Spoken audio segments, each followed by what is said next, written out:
Hey, I'm Aria. Let's make Excel. Today, the substitute function. It's find and replace as a formula. Swap one piece of text for another, anywhere it appears in a string. Two real examples coming up. First up, the classic swap.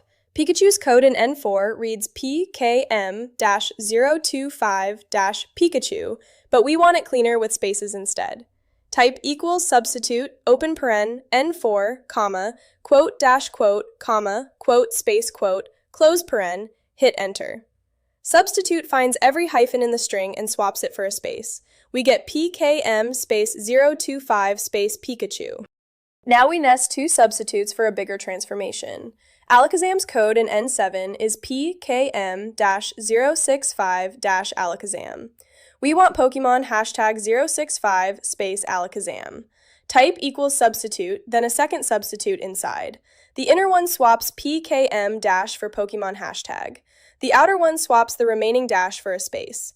Close both parens, hit enter. Each substitute handles one find and replace, and you can stack as many as you need. So that's substitute, one simple function that replaces matching text inside a string. By default, every occurrence at once. Wrap an empty quote pair as the new text, and you can also strip characters entirely. Nest a few substitutes together, and you can transform messy text into anything you want. Just remember, substitute is case-sensitive and doesn't do wildcards. That's how you make Excel. And if you want to take your substitute formulas and turn them into a web app your whole team can use from any browser, check out SpreadsheetWeb. Your formulas, your logic, live on the web with no coding required. Link is below.